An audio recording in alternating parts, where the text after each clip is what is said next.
right?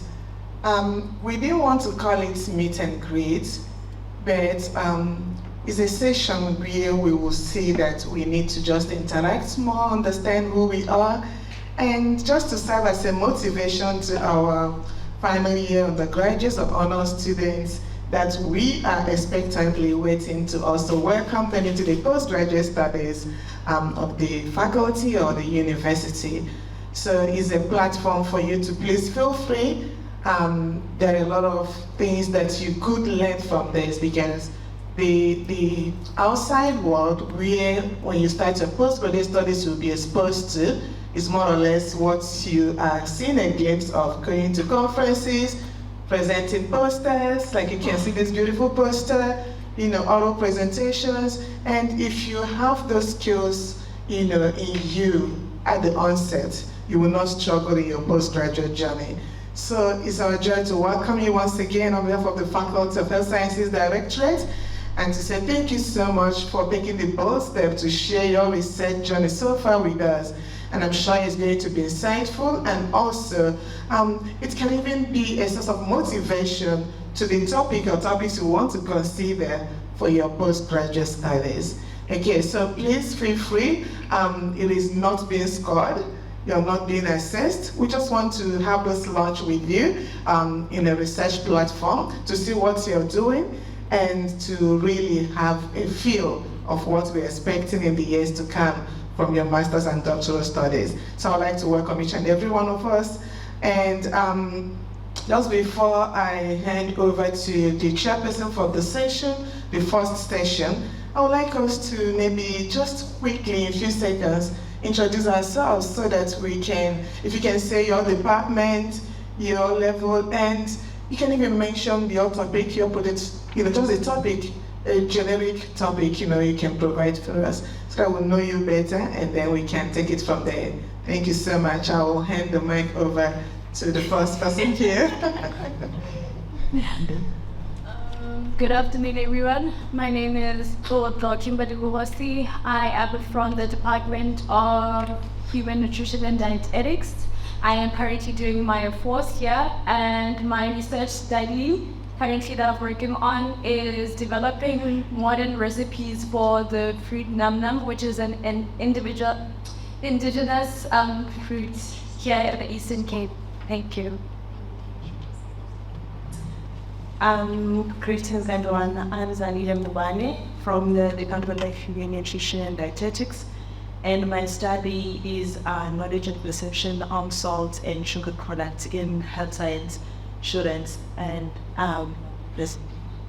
Hi, hi everyone. I am a senior officer. I'm Joseph from the Human and Women Sciences Department. I'm a final year of HMS, and my research topic is on the possible pharmacotherapy and physical therapy interventions to mitigate the effects of neurodegenerative diseases on the cardiorespiratory fitness of individuals. It's still generalized and I've been specified. We are from HMS currently. Please get in there, hope that they're not good, and keep breaking over the fire. Hi everyone. My name is Suppress Morning. I'm doing final name before.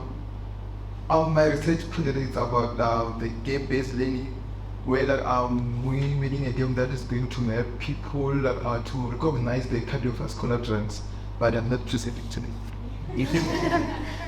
There's an exciting topic as well.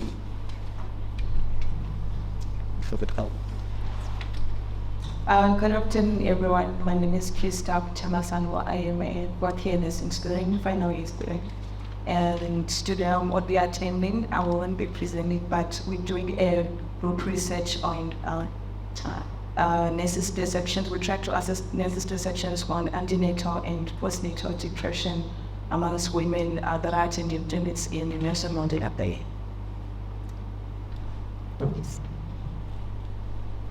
My name is Connor Lancaster, and I am in the fact department. I'm here to attend and be invited. Afternoon, I am Melanie Yambo, also from the site government. I appreciate it. Hi, everyone. My name is Amanda Hadza. I'm also from the psych department and I'm GCT at MOE team. One of the students? No, undergrad. undergrad. Okay, so next year you send me up. Hi everyone, my name is Loving Goodness Marita. I am in third year. I am also in the psych support. I'm interested. Good afternoon, everyone. I'm Bill Zeroth. I am a post-comserve assisting lecturer, student supervisor at the Tactics. And I'm here to present my fourth year study of the dietary intake of children with executive function disorders and comparing them to people without being diagnosed as Good afternoon, everyone. I am a supervisor, I'm Anna Fraser, and I'm a supervisor of this undergraduate and postgraduate students, Department of Human Nutrition and Dietetics in Research. And I am presenting on behalf of my three of my students who couldn't be here because of they are the community service, so they're all over the country. And the first one is on the knowledge, attitudes and behaviors of consumers regarding date labeling and food products, and on behaving and perception of grade 7 learners for selected Eastern Cape areas regarding nutrition, health and activity levels. Thank you so much. Please, I would like the research director to take note of this. It's really exciting what Prof and post-comserve, I like the description. You know, the insight they have given actually should allow us to also ask staff they can present on behalf of their students who are not available. And you can actually present on your final year degree project like she just mentioned, you know, because the idea should be to let others know the possibilities that are out there of what they can do in their final years. And very importantly, please let's also note that third years, just as the psych departments are here, are much welcome, you know, because by the time they listen to the presentations, they are better prepared for next year. So please, I hope next year the directorate will also be welcoming you to attend. So you can just WhatsApp your group members. If they're not yet here, those in the list, please tell them that you're waiting to hear their presentations. So welcome everyone once again, and join me as we welcome the chairperson for the first session, Ms. Sidney. Thank you so much.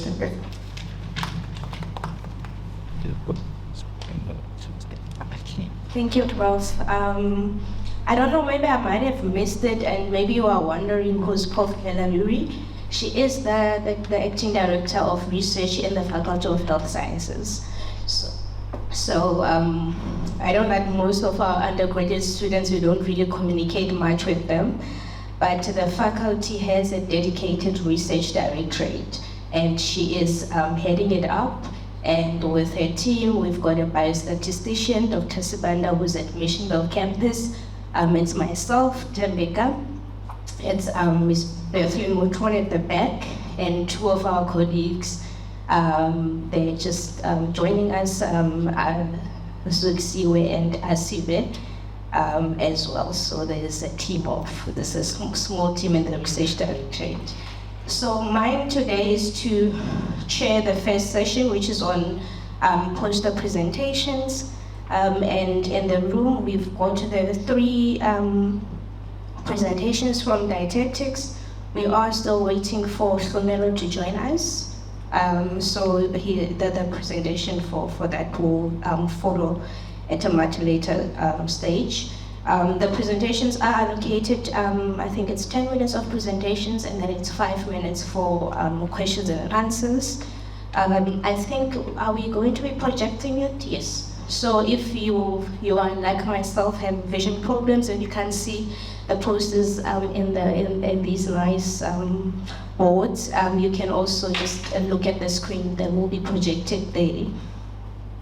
And also during the lunch break, you are welcome to move around and check the posters.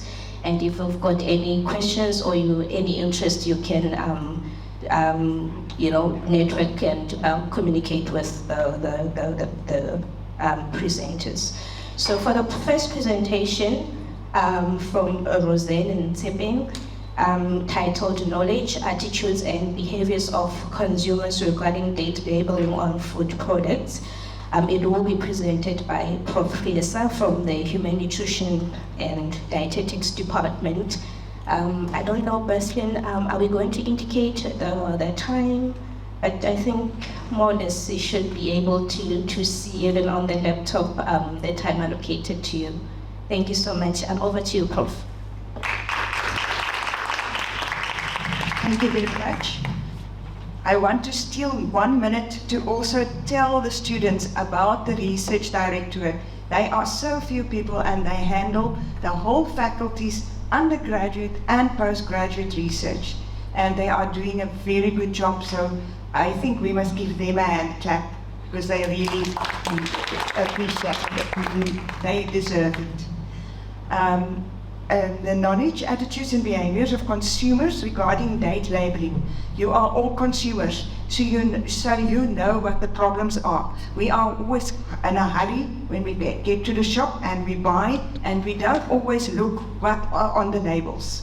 Now we accept that the supplier in the shop will take old products that's past their expiry date away, but it does not always happen. So, and we know that you can see on the poster that 1.3 billion ton of edible food are thrown away every year because it has expired and it has gone off. Especially in a country like ours and in Africa where we are situated, we know that 26% in South Africa of people are hungry and 28% are at risk of hunger. Now, how do you marry all this food that's going for waste while we have hungry people? One way is to start looking at the date labels, and especially suppliers looking at date labels, and rather do something with the food before it goes off. Now, the study of Rizan and Chaping was, the aim of the study was to identify consumers' current knowledge, attitudes and behaviors regarding food date labels and to make them more aware of these dates. Because we assume that if the consumer knows more, they will also react and the suppliers will take away food when it is needed. We'll just see whether I can do this. Now, for the methodology, they have interviewed consumers at shopping centers after they had randomly selected certain wards in Gqeberha. So we've just looked at Gqeberha and they have selected certain wards randomly, and from there they went to the shops and they gave questionnaires to the all the consumers older than 18 years because they had to get consent first, and then they analyzed the data with IBM and SPSS, and they compared it also with what is in the current literature. If we look at the results, if the table there, you can see it was interesting that with the random selection, it was small, the Summerstrand warmer area. So it was the more affluent areas of Gqeberha. It was not, for example, the Zwide or Kanaka Mall or those places where they were. It was randomly like that. And therefore you can see that in their 143 participants, 63 were of medium income, 62 of high income, and 18 of low income. So the ideas given here is then therefore more of a high income, and we can repeat this study in a lower income area and then compare whether we get the same results.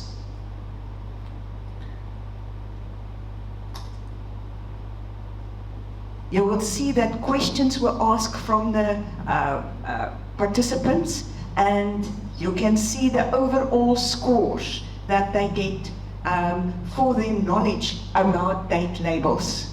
And it was clear from the date labels that although more than half of the people have knowledge, nobody had 100% knowledge of date labels, and we can definitely do more about it. And what they have done, because in our department we say research is applied and the research must mean something. So what they have done, they developed posters that they put up in the stores, in the Spar and the Woolworths and the Pick n Pay, Checkers, etc., to tell people more about labels. And for your information, you will see there on sell by, it describes the last date on which a food item may be sold. So it allows for time to be used. The use by date indicates the safety of the food item, and a food item can be consumed before or on this date, but not afterwards. And then the best before date indicates food items, its quality and its ability to uphold its market standards. Now, if you look at that type of dates, it's all usually stamped on the product and something that we have to look at. And if you look at it, you can see that the sell-by date is something that are on more non-perishable products. For example, cake flour will have that, while the use by and best before dates are more on perishable products. For example, yogurt, where you want them to use the product at a specific time, otherwise it goes off, or best before. There might be a little bit of time, like eggs can have a best before. We always put the best before on eggs. That it can be a bit longer, but it is the best quality time is gone. And that was their contribution. And the other poster that they've also put on, we have always to give our participants information afterward. We have to disseminate the information. We can't, it's unethical to just do the study and not tell them what the results are. So they've also put those posters with the results of their study in the stores where they have done the research, so that the consumers could see what they've done. Thank you very much.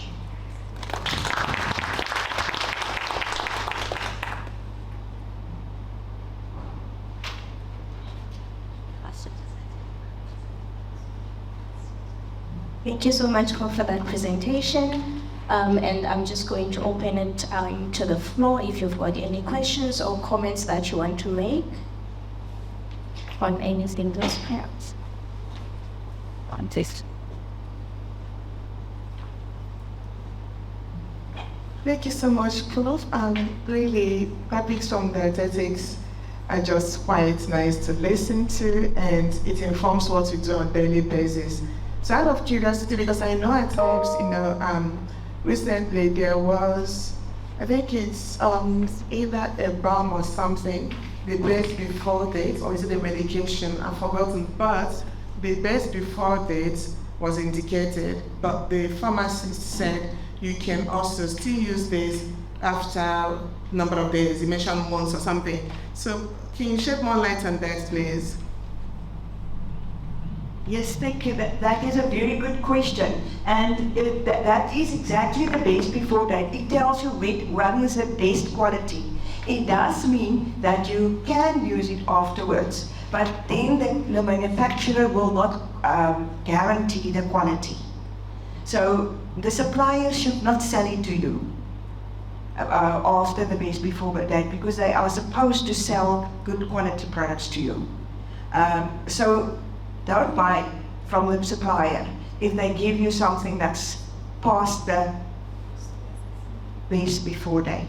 And definitely not if it's past the use by date, because that will be like the yogurts and the milks and those things that really goes off. And nobody can guarantee that this product is still edible after that. The sell by date is a date that is not that fixed.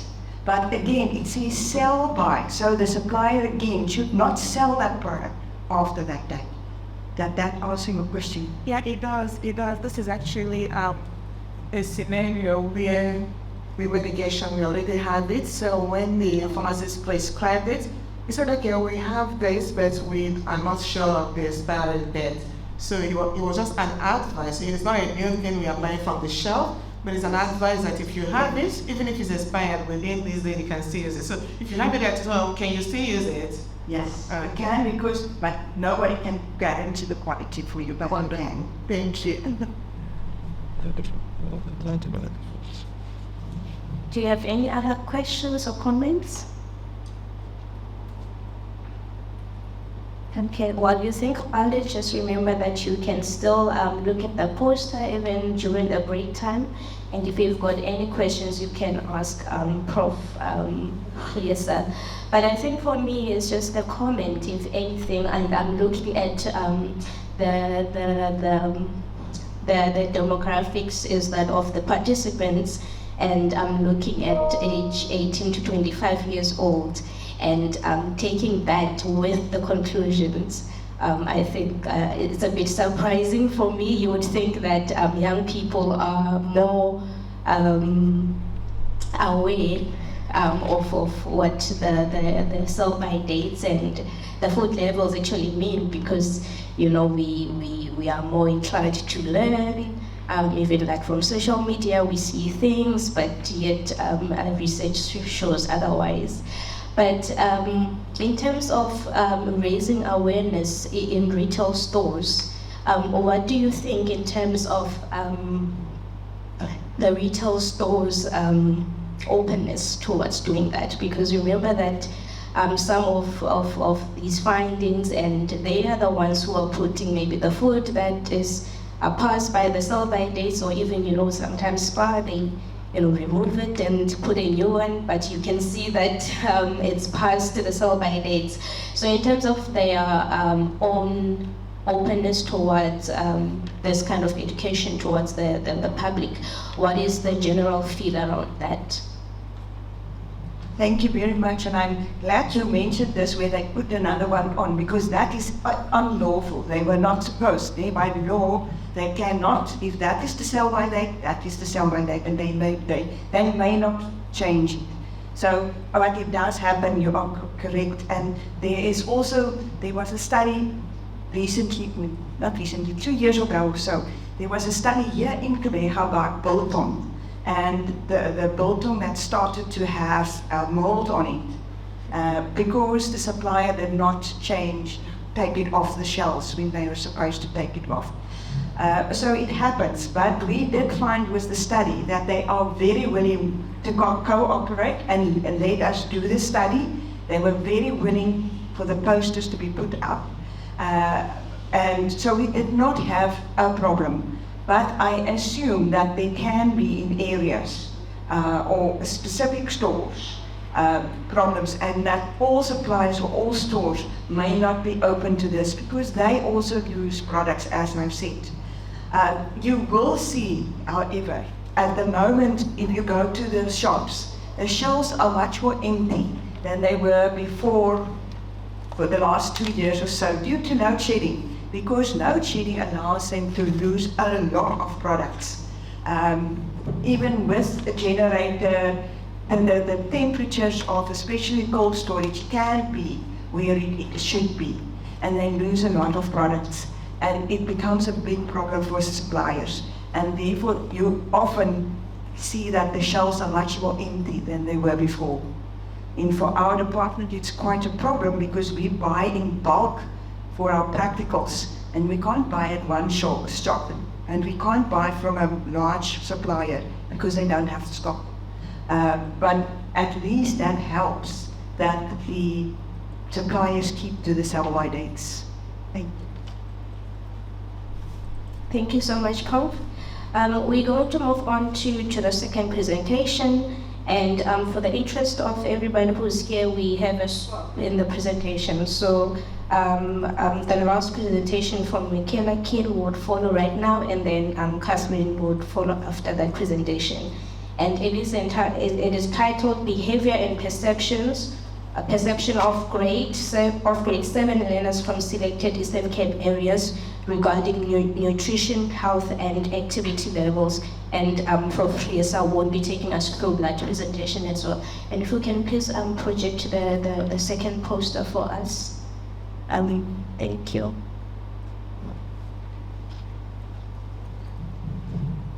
Thank you very much. As you can see, this was behavior and perception of grade 7 learners, and we tried to look at urban versus rural learners and whether there is a difference between their knowledge and their behavior about nutrition and health and activity levels. Now, for this, Michaela King chose Catherinet as the rural area, and she randomly selected, she actually, what is it called? She categorized the schools in lower socioeconomic and higher socioeconomic. And from that she chose quintile 3 and quintile 5 schools. We have in South Africa quintile 1, 2, 3, 4, and 5. The quintile 1 is more the farm schools, while quintile 2 and 3 is more the lower socioeconomic schools, where, for example, the National School Nutrition Program runs. And then in quintile 4 and 5 schools are more schools where the parents can afford to pay higher school fees, so the government has to pay less and the parents pay more. So she wanted to see, do they have difference in what the teachers learn, the teachers teach, for example, and what the students know or the learners know. Because often we say that in the lower quintile schools in the rural areas, the teachers are not as qualified to teach, etc., etc. And is that true? So her aim, let me just get the aim one here.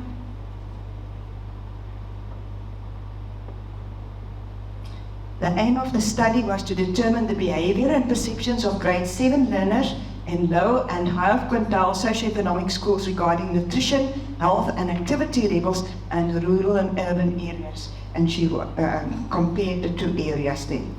So what she has done, again, it was a questionnaire. You will see there that she had a minimum of 30 learners per school in lower socioeconomic schools and higher socioeconomic schools in each of the areas, urban and rural. They were all in grade 7, so that you can have the same people to compare. And they completed then the questionnaire. After the data was collected, it was then also analyzed with SPSS, and the comparison was done with t-tests. Her results, first the results. You will see in the results that the majority, 85% of the learners in the high socioeconomic schools and 54% of learners in socioeconomic schools perceive that it's good to consume a variety of foods. And we can expect that if people live in an area where they don't have money for a large variety, they will not think that it's important, as important, than when you live in an area where you can afford to buy a wide variety of food.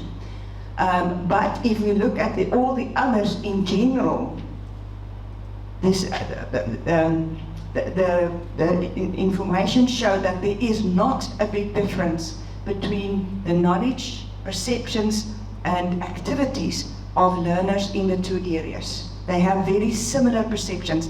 In one or two questions, like for example the one that I read to you, it will differ, and it shows the difference in lifestyle in that specific area. But where there's not a difference in lifestyle, there is not a difference in knowledge, perceptions, and activities.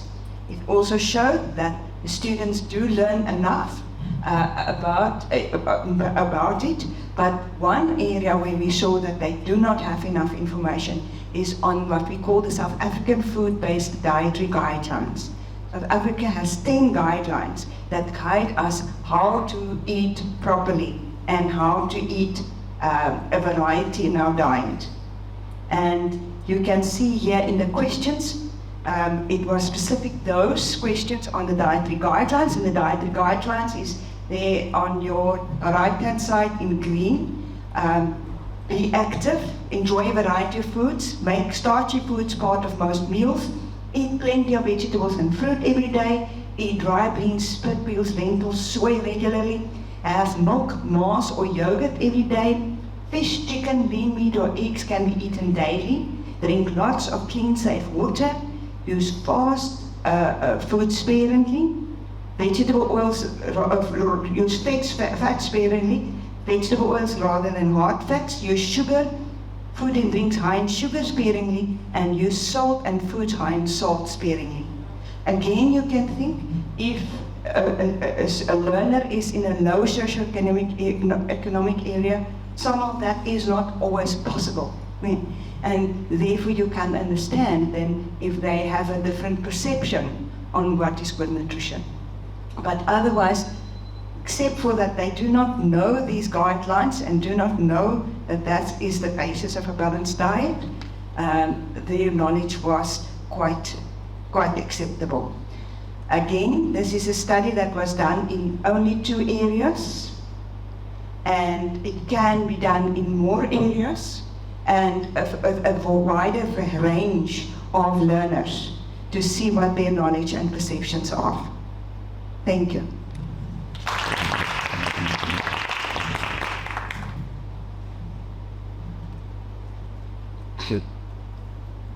Thank you so much, Kof. And once again, do we have any questions or comments with the floor? Any questions? I think for me, as for just your own reflection, and perhaps advice, because we are amongst undergraduate students, and we know like sometimes there are certain steps that one needs to take when conducting research, maybe with schools or even with the Department of Health. So in terms of this study and seeing that the participants were grade 7 learners from schools, just take us through the process of how you went about getting the relevant approvals for you to conduct the study. Thank you. That is a very good question, because that is the basis for good research. And after the proposals were written for this, and the proposals were revised, etc., in the department, there is a departmental committee that approves the proposals. They also can have comments and go back then to the researcher who has to change it. If the department is happy this is suitable, then it goes to the Faculty Postgraduate Research Committee. And the Faculty Postgraduate Research Committee then send it to at least 2 reviewers that review it, and they give their comments, and they can either say no, this study is not going to work, or they can say they approve the study based on the fact that these changes have to be made, or they can say they approve the study. But of course, the more eyes that go through a study, the better it can become. So usually these reviewers give very good comments on how to change, because they are the people who see all these studies going through. So they have so much experience and they can tell, okay, change this and this so that it works better. Some studies then can get approved, usually if it's a low risk study. But if it's a medium or a high risk study, it usually then also go to the University of Big H Committee, the Research Ethics Committee. And a high risk study or low risk study is if we work with people, and especially vulnerable people like children, babies, or people who cannot really consent themselves, or if we work with adults, but there can be harm done.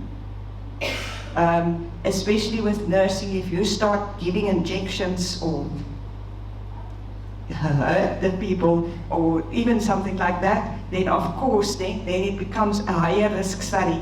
And in that case, then you will have to get ethical clearance from the Reg-H or the Research Ethics Human Committee of the university.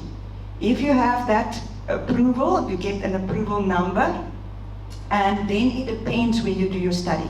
In this case, it was done in schools, So Michaela also had to get approval, a written approval from the Department of Education of the Eastern Cape. In the Department of Health, there's, for example, an online application system where you also do the same. You send in your proposal and they can either reject or they can approve, and you go on with the approval. This next step is to go to the schools. Now the principals of the schools have to give permission, as well as the teachers in the grade 7 classes where this will happen. In addition, you have to have consent from the learners' parents, because they are the guardians of these children. And the children are too young to always make decisions for themselves, because they don't know whether the study will harm them. So first of all, she had to get consent from the parents. After consent from the parents, she also had to get assent from the students or the learners. My mom can say, yes, you can participate in the study, but I don't want to. Then you don't have to. So they also have to get assent from the learners. And after all these approvals, then you can start with your questionnaire. Yes, thank you. Love questions. Okay, Paul, thank you very much for explaining the steps that I needed. But I'm just generally asking for somebody who might for when you're doing your undergrad, maybe in your 4th year, you explain so many steps, and for someone who maybe to get approval from RecH, we know that it can take anything up to 6 months.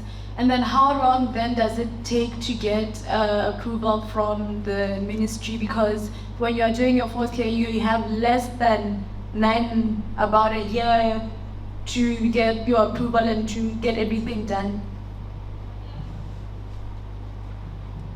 Thank you, that you are quite right. And therefore we try in undergraduate studies to do low-risk studies that will not take you through all these steps to get approval. Of course, we are guided also by what is important for us to do research, and that is why most of the degrees in our health sciences do the proposal already in the 3rd year, so that we have more time to get through the holidays and through that time to get approval if we have to go through all the steps. But the main aim, for example, in your study was to do a low-risk study. You can't harm the num-num. We've already harmed it when we picked him. So in that case, it's not necessary to go through the Human Research Ethics Committee of the university. It stopped at the Faculty Postgraduate Committee. So yes, it is a problem, but we try to do it that way by starting earlier with the proposals and then trying to use lower risk studies. I am going to comment on that because I am responsible for facilitating the research ethics application for the faculty. But before I do, I'm going to give Prof. Belaluri a chance to also comment on your question, because it's something that really I think we need to kind of also educate and clarify so that our students are not so scared. Thank you so much. I thought you would have done justice to that. Just to mention, I think I need to debunk this myth that it takes 6 months to get ethics approval.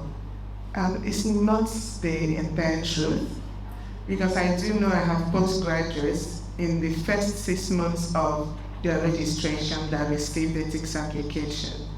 So what am I trying to say? If you actually proactively plan your research, and what that means is also take a look at the schedules. For instance, if FPGSC is to meet on the 27th of October, for argument's sake, and the due date to submit your items for it to be considered in that meeting is, let's take for instance, 2nd of October.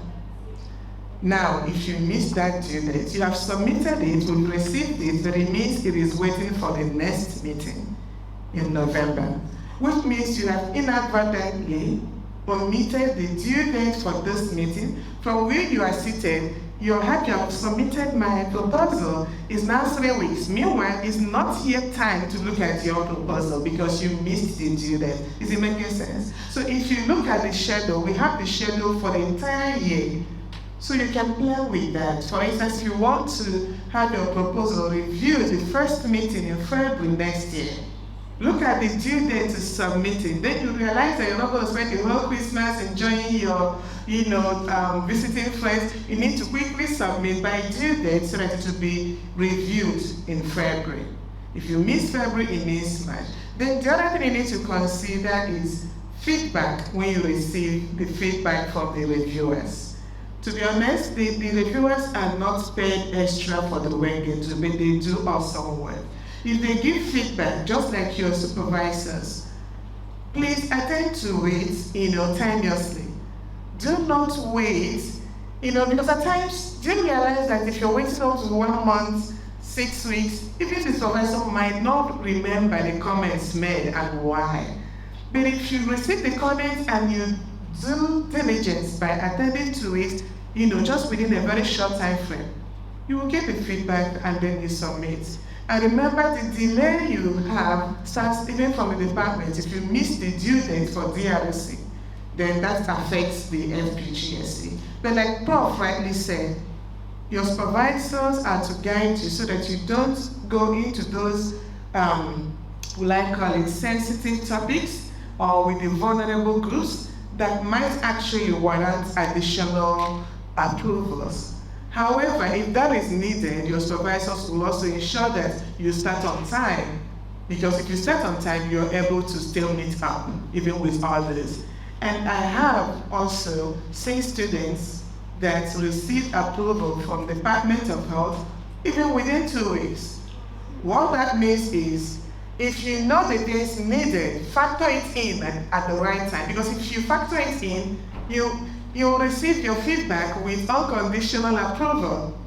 For instance, if you know your methodology, you need to indicate your sampling size, you need to indicate your inclusion criteria, your methodology needs to be sound. And if you omit those things and you submitted it because you want to meet due date, they will come back with questions for those things. But if you do it at the onset, the last meeting, I reviewed a proposal that was so sweet. There was really basically nothing we had to comment, and we always have 2 reviewers doing a proposal. And this other reviewer, who actually did not even see my feedback, also mentioned that this is well prepared. And I will say more often than not, the supervisors will actually do something, but students are quite bad. At times they just delete that comment and hide it without attending to it. Then if it comes to FPGS, they will pick it up. So these are the things that cause delay. If you can attend to the comments from your supervisors, listen to the instructions, diligently and timelessly respond to feedback, I promise you can get your stuff approved in less than 8 weeks. Yeah, I think I can share one like that. So our office does the review of our postgraduate progress reports. And one of the things that we look at is ethics approval. So we look at when your proposal was approved at your department, faculty, and then Reg H. And I can confirm with you that for the faculty, provided that there isn't a delay from the student side, after the meeting, maximum of a month to receive approval. So let's say, for example, the meeting is on the 28th of October. We are given up until 2 weeks to issue with feedback after the meeting. And we normally do issue the feedback within a week of a meeting. So that leaves you with maybe 2 to 3 weeks to work on the feedback. And we give the liaison person. So after you do your revisions, you have to send your proposal to somebody who is appointed by the faculty to look over your revisions. We give that person a maximum of 2 weeks to look at the revision and to respond back, either to the researcher to say you've done the revisions correctly, then we can proceed with approvals, or you've done the corrections, but there's a bit of some other things that needs to be attended to. the 6 months that normally people are talked by or referred to, those are exceptional cases, and we see that maybe if a faculty or if the research ethics committee has recalled for your proposal to be resubmitted. What a resubmission means is that you do the revisions, and after you do the revisions, you don't proceed to the necessary approvals. Your proposal has to go back to the committee to serve again. Because they were found that there were misalignment in terms of methodology, aims and objectives. So those are the exceptional cases where you would find that there's a bit of a delay. And mainly people say, no, it took me 6 months to get ethics approval, not understanding the implications if a proposal is called for a resubmission. So I think we just want to also highlight that from undergraduate students, because a lot of undergraduate students, they go to MA master's programs very anxious about the ethics process because of such myths. And the faculty, the research directorate is here to guide students on the necessary procedures. So we are always open to any questions that the students are needing answers to. And if there's any maybe delay that you see, we also have an open door policy to contact us, and then we will attend to that. And I see that Prof has left us, so there isn't any questions for her. The next, yes, thank you, Prof. Some inputs on Just probably a quick step, but I just wanted to mention the good thing about this kind of platform is, for instance, if you're in your final year submitting your stuff to NPGSC and you receive an email, like as if it's from the cloud, from someone called Tembeka as its name, you'll be wondering, and the comments, you feel like, who is this? And you might even be irritated by everything that is coming along, especially when it is not approved. But engaging in this platform and knowing who she is, putting the name and the face in your memory. When you receive such email, you will know she's not trying to hurt you. She's actually saying it so that, because she's also doing her own PhD program, and she will also receive feedback from supervisors, from journals. So the idea is to make you really know that we are here to assist you. Okay, not to scare you away, and that it's not just from the cloud that you're receiving those things, that there are actually individuals in that position that actually make inputs that will help you in your studies. Okay, right. And then we're going to have our next presentation. I know that at the time in the program it says that we're supposed to be on break, but we will be breaking after this presentation at 1:15. And it's from Katharina Roth, and it's dietary intake of children between 5 and 7 years diagnosed with executive functioning disorder and those not diagnosed. Thank you very much. Good morning, everyone. Good afternoon, everyone. So my study focused basically on children. There were two groups that we looked at. The one was children that was diagnosed with executive function disorders, and we compared the intake of those children with children not being diagnosed, or that was not diagnosed with executive function disorders. So just a little bit of background. The study was based on information that ADHD is a condition that is often diagnosed early in childhood, and then 60 to 70% of, it's actually carried through to 60 to 70% of people in adulthood. And nutrition is basically our primary or core when it comes to development and especially learning abilities. And dietary intake actually plays an integral part or role in developing the brain. And we need to look at, when we looked at executive function, for those that don't know or not familiar with the term, executive function is basically your cognitive abilities that is led by the prefrontal cortex, and in that sense, it helps with problem solving, it helps with reasoning, it helps with planning. And when we look at those two components, that directly relates to behavior. And in behavior, we look at inhibition, in other words, your ability to control and maybe look at things like impulsiveness, and then also your working memory, which is your short-term memory, and then also your cognitive flexibility, which speaks to the differences in attention and behavior adaptations.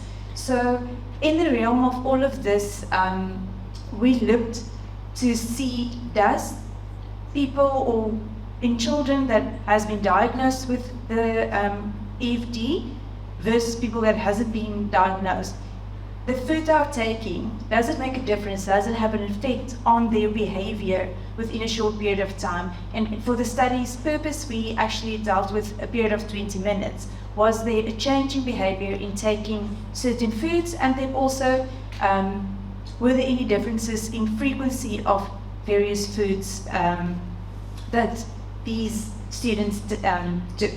So for the aim of the study, it was to investigate the differences in the usual intake between the children that have been diagnosed with executive function disorder, and then we matched that with a control group.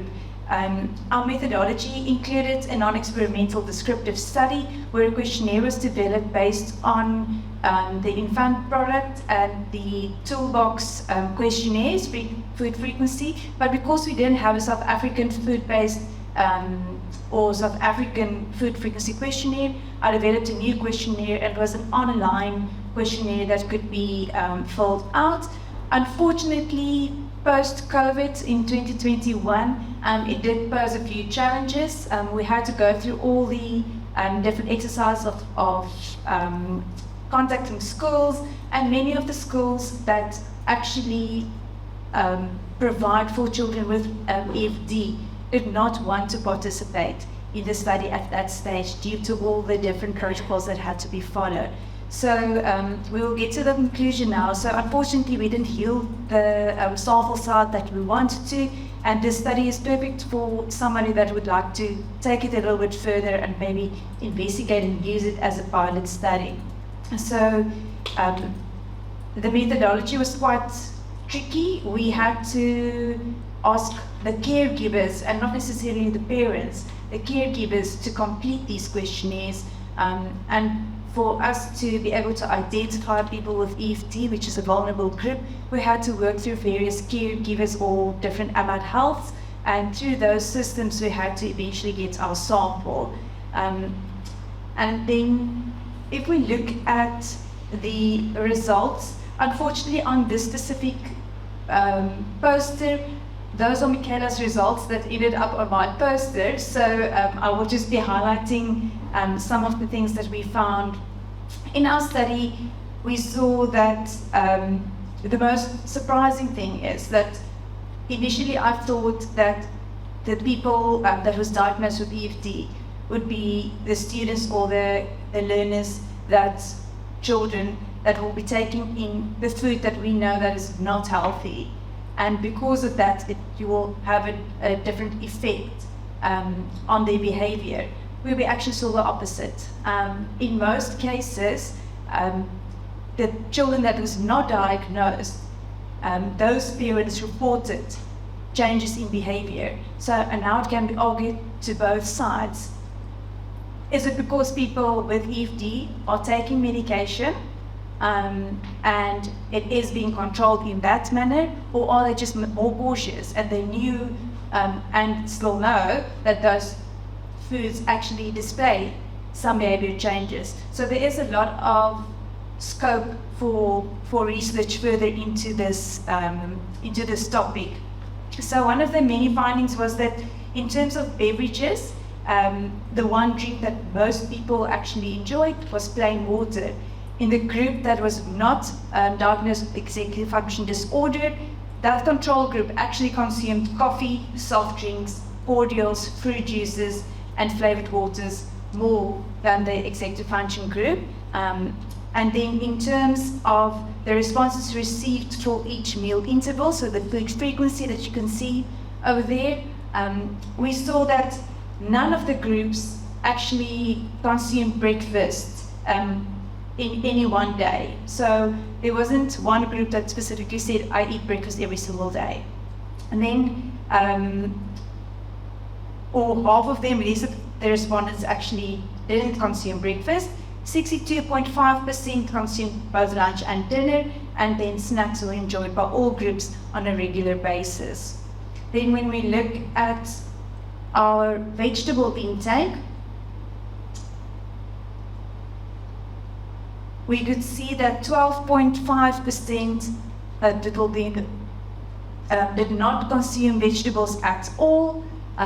Less, about 37.5 consumed less than one serving per day, and about 50% consumed 50% or one serving per day.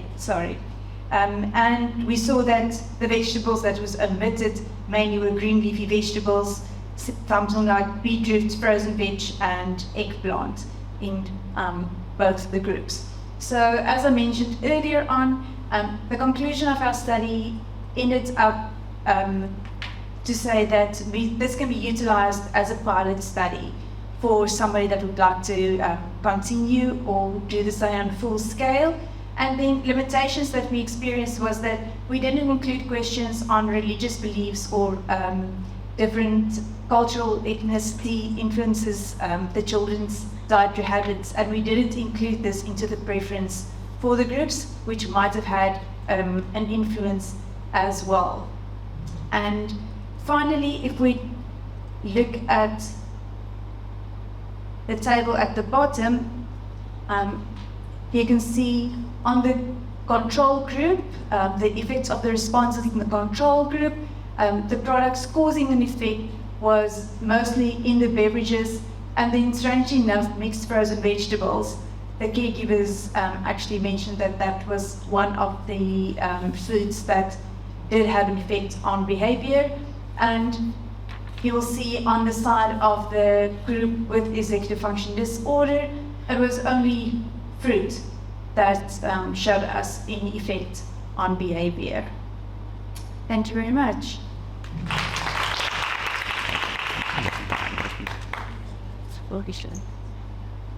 Thank you so much.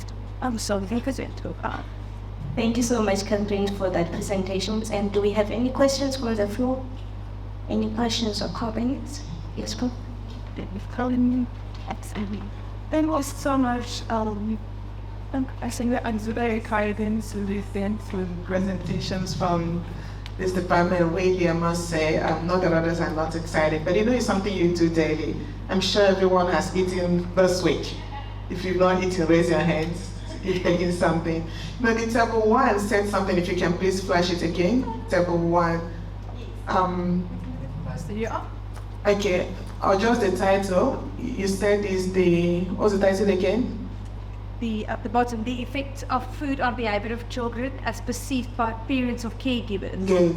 So that effect of food. So now I just wanted to probably have an understanding. For instance, if one is eating, which local food would I say now? Maybe let's say pasta. Okay. Probably there is minced meat. Probably there are some veggies, oil, vegetable oil, pepper. So how do you now know exactly? Because now it's a synergistic effect of most of the things, even the spices added, the curry, all those stuff. So what do you now know that the actual effects that you are observing actually, In this previous questionnaire, the questionnaire is actually 13-page questionnaire that specifies each and every element of those. So the elements were actually identified. We identified in the questionnaire the different elements. So it's very specific. So you would ask about spices, you would ask about colorants, you will ask about food that has all these different additives or ingredients added to it. So this is based on a conclusion from all of those difference. We just grouped it for result purposes. We grouped it into the main categories. But in the questionnaire, it is very finely defined. So it is, like I say, it is something that we would be able to perceive even further if you were to say, for instance, look at the results of cakes or biscuits, to then go and look at the different types. But in the food frequency questionnaire, you actually identify even with cereal, you would say, for instance, Weet-Bix or Pronutro, and how many times they consume those products. So it opens up another avenue to go and explore, to look at those and the ingredients, and then take that further even more. I hope it answers your question. Thank you so much. Do we have any questions from the floor? Any comments? I think from my side, I'm noting that you're saying, for example, the table or even the methodology refers to caregivers of children. And I just want you to expand on that. Like, what are the parameters that you use to kind of define who is a caregiver? So first of all, we looked at not including only parents, but it was the person that was involved in the child's feeding practices every single day, that knew exactly how much they consumed in a day. So for the purpose of the study, we looked at that as our defining characteristics for a caregiver. Thank you so much. Do you have any comments? Anything? Okay. We are going to break right now. For how many minutes? 10 minutes break. Okay. We're gonna have a 10 minutes break and then move on to the second session of PowerPoint presentations. Please help yourself with coffee and sandwiches at the back there. We will start at about 1:05. Thank you so much.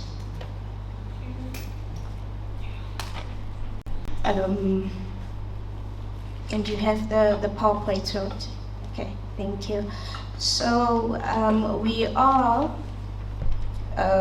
are missing the first two presentations, and we're just going first two presentations. So we're gonna start with the receiver.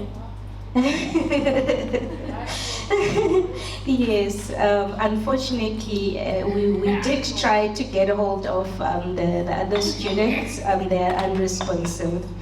Remember that you're just sharing your research with us. Nobody's marking you here, so there's no need for you to yes, nobody's judging you. And she is from the Human Movement Sciences, and the presentation is titled Possible Pharmaceutical and Physical Therapy Interventions to Mitigate the Effect of Neurodegenerative Diseases on Cardiorespiratory Fitness. And yes, I know that the session chair was supposed to be Miss Ngibe, but she unfortunately had to delegate that task to me. So please bear with me for the next 30 minutes again. Thank you. Sure.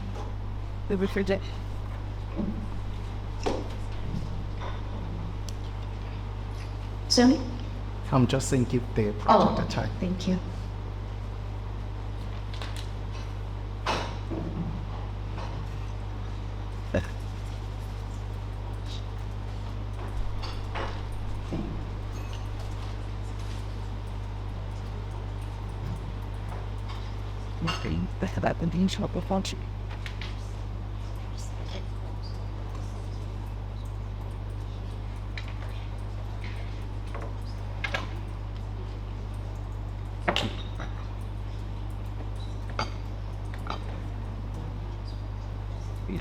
Truth.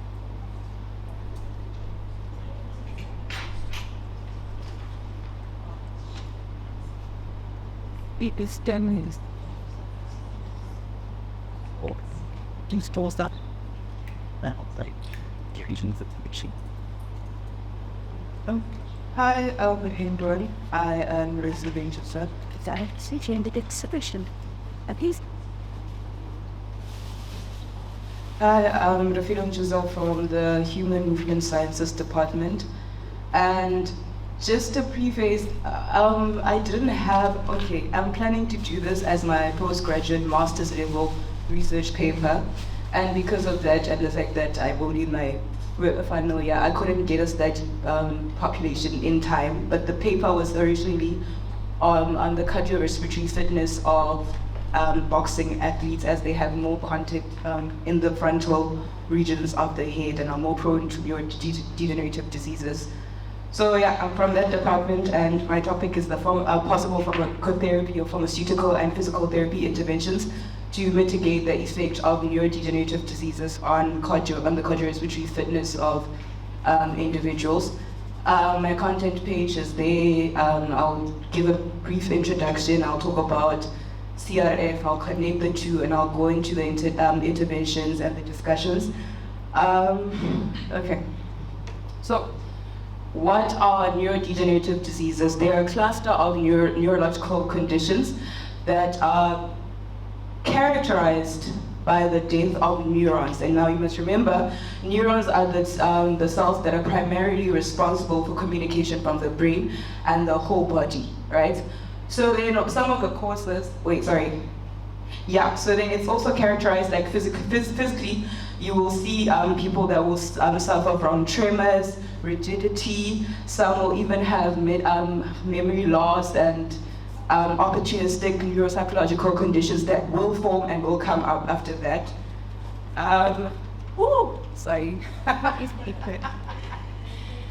The associated causes, you could have age.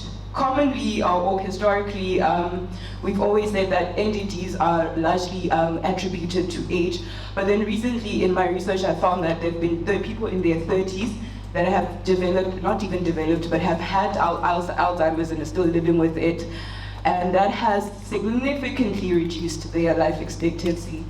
Another cause or another thing that has, I think, an effect on the surge of NDDs would be oxidative stress. So oxidative stress is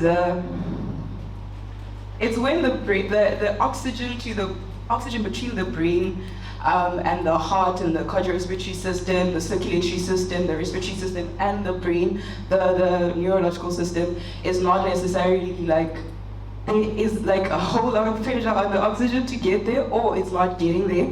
So if the oxygen is not getting to the brain, then there's no communication. Like I said, neurons are primarily responsible for the communication with the whole body.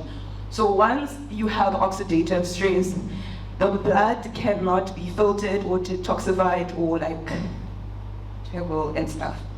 So then the common NDDs that I decided to focus on are going to be Parkinson's. Parkinson's is like progressive. It's fastly progressive. It sorry. It affects the nervous system. I laugh a lot. I'm really sorry. Okay, I'm good. So it affects the nervous system and all the other physiological and anatomical organs and systems of the body that are connected or even governed or regulated by the nervous system. So with Parkinson's, you're going to have bradykinesia, which is like slowed movement. You're going to have rigidity. You're going to have postural instabilities. And then we have Alzheimer's. We all would like to say we know about Alzheimer's, but I think like there's more research that needs to be done. But what we all know about Alzheimer's basically is that there's memory loss. And then beyond memory loss, there isn't a lot that is there. Okay, there is a lot of research, but we've all decided that, okay, it was previously characterized as memory loss and that is what it is. But then, again, physiological functioning is lost, mental functioning, anatomical functioning, cognitive functioning, physical functioning, and then we have ALS or MNT. So ALS is amyotrophic lateral sclerosis, also known as motor neuron disease, MND. So that one is a killer. It's like a big deal because it affects both the upper and lower regions of the body. It is also a multi-body disease. So it's not just the upper regions or the lower regions, it affects everything. So it's a bit of a killer, the mainly affected areas. The global market and the stats. Currently, the neurodegenerative diseases is called a global market, meaning that billions are being made from the diseases and the treatments for it. And this is a diagram. I don't have a laser with me, but you'll see here there's neuroinflammation. which also goes with neurodegenerative diseases. And then you have your different lobes, the temporal lobes, the frontal lobe, and the occipital lobe. Most of the times you have the frontal lobe and the temporal lobe be affected. We get Huntington's disease, and then there's Parkinson's on the occipital, and then Alzheimer's, and then multiple sclerosis. Then we come back here, right? We talk about aging and genetics. We also talk about family history, which are some of the causes, and environmental factors, and then chronic oxidative stress. Yeah. Us cannot was a put it on show and then the lessons for integrated learners, which I'm here paid.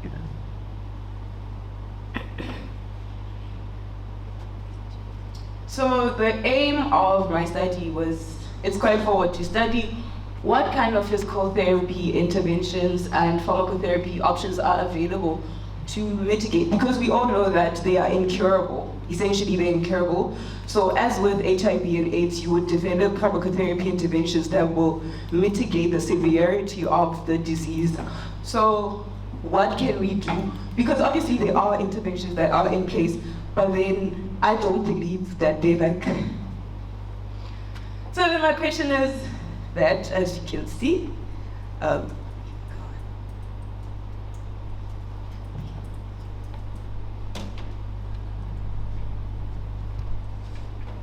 Great.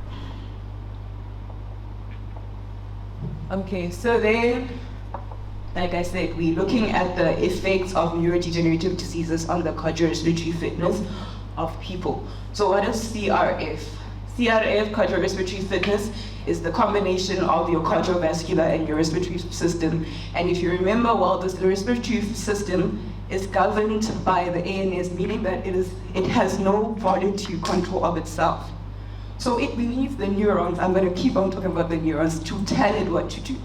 Then you have your cardiovascular system, which is governed by the cardiac muscle, which we also all remember is involuntary. So there is a need for the neurons to, okay. And CHD are the diseases that would typically affect the cardiorespiratory system, or the cardiovascular or the respiratory systems. You have your strokes, you have your heart attacks, you have your different kinds of cardiomyopathy infarctions. So, like I said, the primary and physiological makeup includes the cardiovascular system, which is your heart and your capillaries and your coronary arteries, which are responsible for the transportation of blood. We then go back to oxidative stress. And then we come with the respiratory system, which is your nose, your mouth, your lungs, yeah, everything. That also are involuntary, and yeah. So the importance of good cardiorespiratory fitness, decreased amount of decreased psychological sicknesses, in terms of, like, if you are physically fit and cardiorespiratory fit, when you look good, you feel good, that kind of psychology. And then less prevalence of CHDs, less prevalence of opportunistic diseases, and how we can prevent CHDs is through the use of pharmacotherapy, through the use of physical therapy, and a holistic, I will also continue to talk about a holistic approach to healthcare throughout the whole thing. So, yeah. Okay, so these are your systems.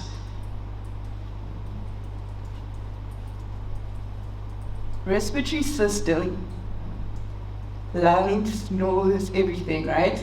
So if there is no, and I feel like I've done this part, like I've spoken about it so much, but if there's no regulation from the ANS or the PNS, from both the sympathetic and parasympathetic regions, or no communication from, like I said, the CNS, the PNS, and the ANS, this all does not end up regulating or like amounting to breathing or to blood circulation. Nothing happens. So if the brain is dead, if the neurons are dead, they're not telling the nose to breathe in, they're not telling the lungs to take out deoxygenated air, nothing is happening.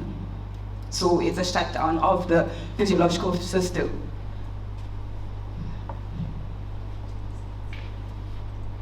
Okay, so the current methods that are there, the electroencephalography. So I think it's like those. I don't think actually. It's when the you guys know. And the last thing that they put you on the 5 minutes is but they put you in the brain. Yeah, that one. The thing that I find interesting, because I keep on doing research on the topic, Life Healthcare has acquired access to this other technology that is FDA approved. I think it was a month ago or something, but it should help with the probing and the direction and like when you insert that thing in the brain, it should help with finding the dead brain cells and whatnot. And then cholinesterase inhibitors come from, it's like an enzyme breakdown, right? It has been available for treatment.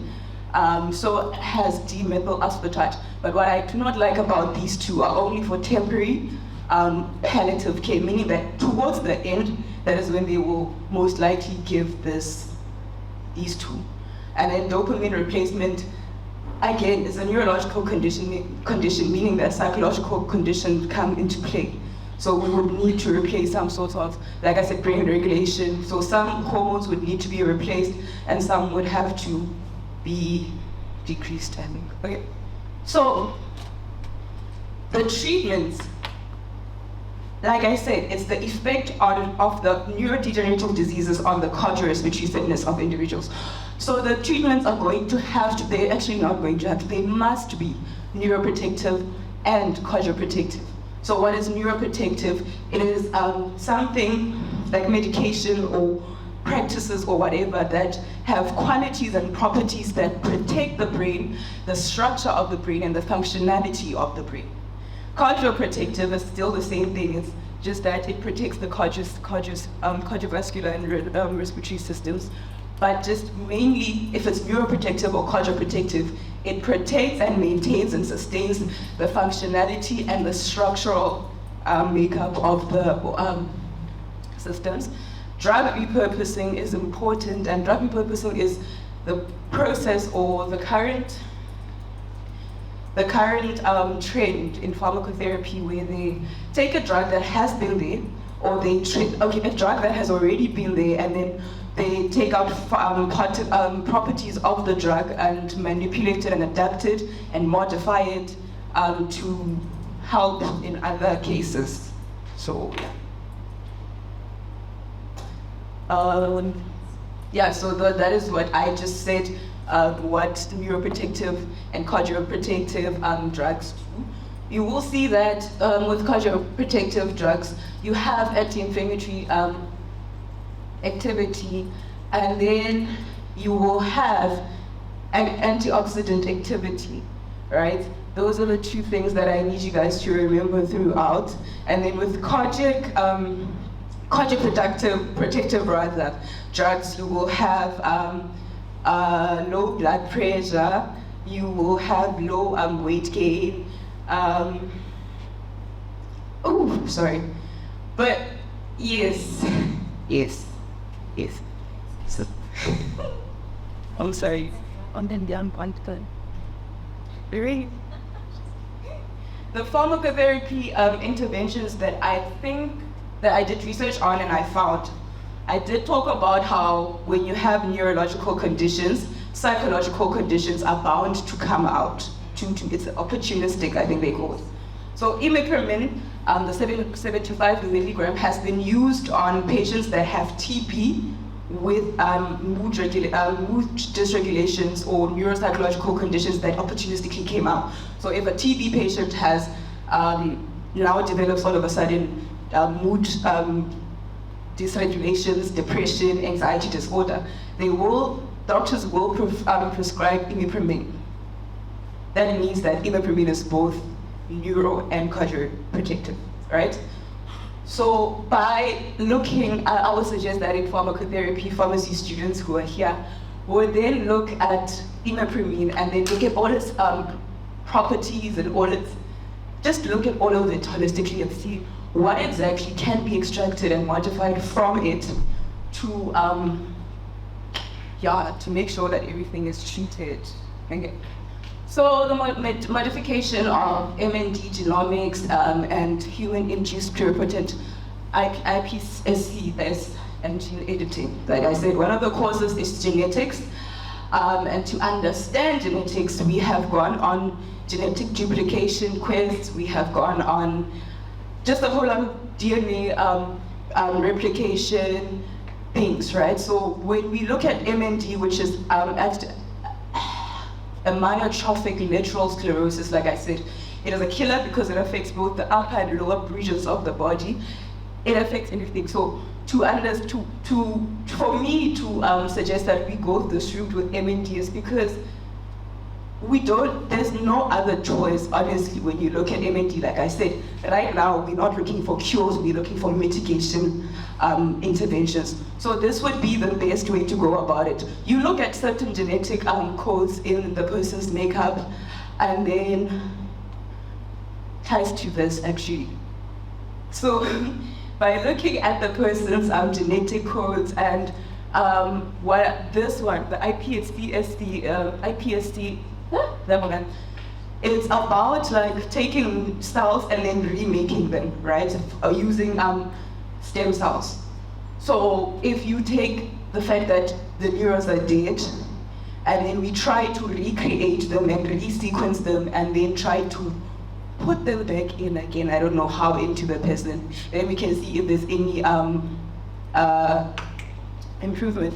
Well, also, this one, I like the quality that it is, it has anti-inflammatory qualities, like properties. So when you take it, like I said, it has to be both neuro and cardioprotective. So both the heart and brain won't be inflamed. Then the NRF2 one, I think, I don't think, I did the research, so I don't think.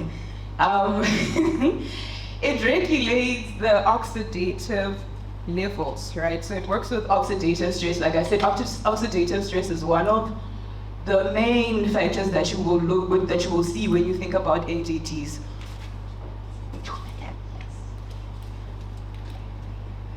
Oh, yeah. So it would then, the NRF2 regulates the expressions. Like I said, we have problems when NDDs are present, then there's problems with physical, but whatever expressions that people can make. And then it regulates and protects against oxidative stress and associated, which of course, oxidative stress is associated with NDDs. Anthracyclines, ANTs, are some of the other drugs that I looked up, and I will not talk about it because I don't have time. Cannabinoids,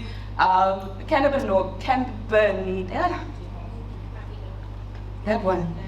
It can be used in a lot of physiological events, right?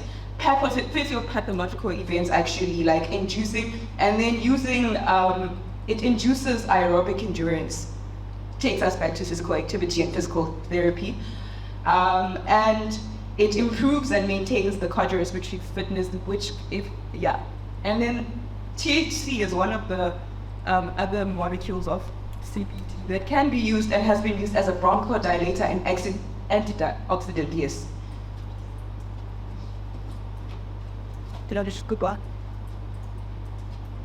Okay.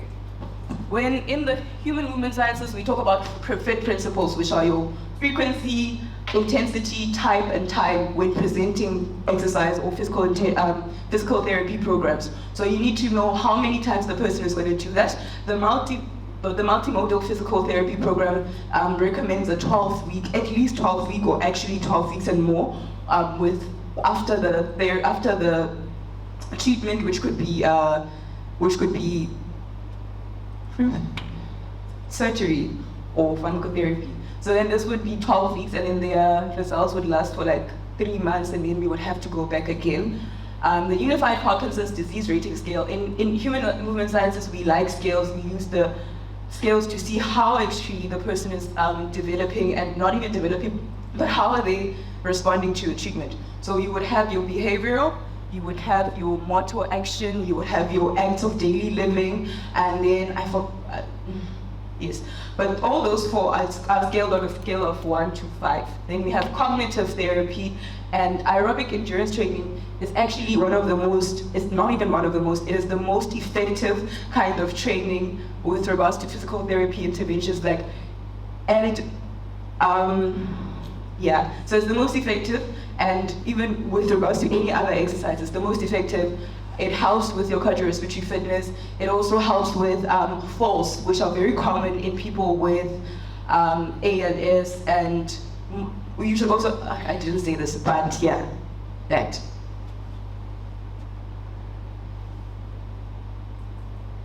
Okay, so I didn't have a populational study, like I said. I'm planning on doing this in my master's. So these would be the ideal people I would go to for my research, because these are people, like I said, it's either you're old or you are in a rehabilitative nursing home, and athletes, boxing and other contact sports have like a lot of frontal contact and a lot of that. Military personnel, they have a lot of repetitive head trauma and like traumatic brain injuries that happen that do trigger that's called, Okay, my ethical considerations. The first one was this one, the cannabinoid product stigmas. And like I said, I believe in a holistic approach to healthcare. So when you're going to present or prescribe a drug that can be used not as a drug like medication that people like, you see with young people, they will take Xanax and then they'll make it a recreational drug. So this needs to be looked into. Like, you need also psychotherapists in there telling the patient that, listen, this is not your cure, and you abusing this thing could lead to addiction. So we need a holistic approach to healthcare. The level of studies specified data and study group. In my paper, I go into detail about the statistical data that is there on NDDs and NDD cases. A lot of this data is on the US, and then I saw yesterday another page. So it says go on this page and then it'll give you countries information. So this is the countries that are affected by NDDs and how many people have them and whatnot. Most of those countries are of Western descent, and no African countries are they, sadly enough. And the cost and affordability and access, then again it goes back to the scarcity or limited statistics, because there isn't really access to checking if you have NDDs. There is, but it's not affordable, like we spoke about those things. So then how are we gonna get stats if we don't have the affordability and accessibility, right? And then another limitation that I saw was the lack of or limited collaborations between healthcare professionals.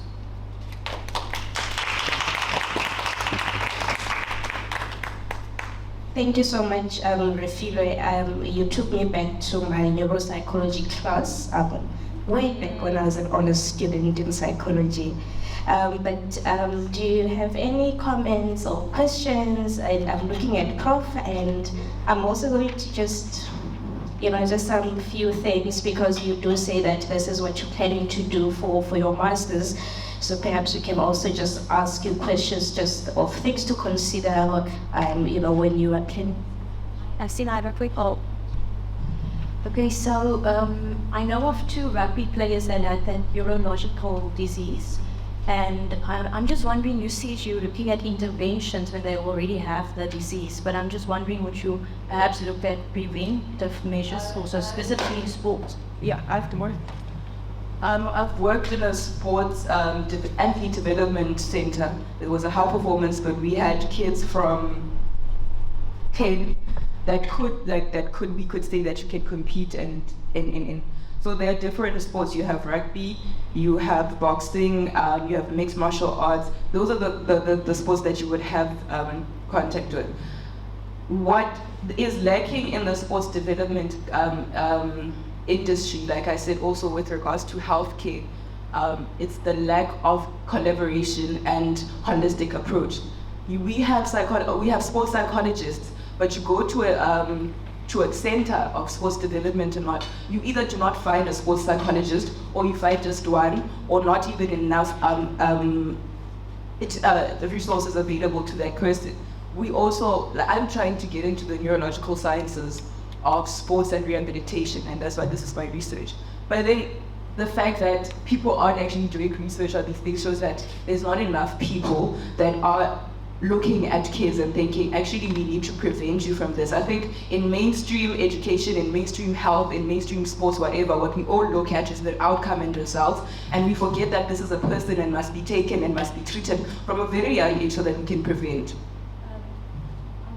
To say, like, specifically in rugby, like I have 3 boys and I wouldn't want them to play rugby because it's like it's almost like it's like that thing, because it's 2 big rugby players that got the same disease. And in sports, when they say that they have a holistic, in sports, when we say that there's a holistic approach or a multi-modal team or whatever, the multidiscipline team in sports just involves a physiotherapist and a sports manager, if we're being really honest. And there's more to sports and fitness and recreation and health and recreation and sports medicine than just a physical therapist and a sports scientist, whatever.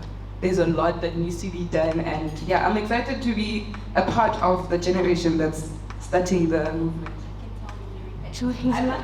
Yes, do you have any comments, Prof?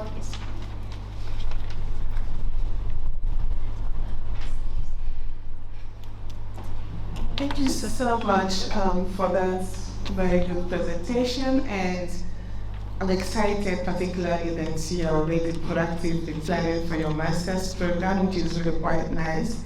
And also your topic is something that, lends credit to the faculty's strategic goal of multidisciplinarity. I can see that, you can even have a course professor from pharmacy, you can have, so it's really a multidisciplinary approach. I really appreciate that. Just on this slide that you are showcasing, just wanted to mention, and not just to her, but maybe to all the students, when you are submitting your proposal and your protocol, please keep in mind that talking about ethical consideration, in addition to what you have listed, please also consider the basic principles of Belmont reports. If you take a look at the Reg Edge application document, is actually asking you, and you also preparing your proposal in alignment with any of those ethical principles of Helsinki or maybe Belmont.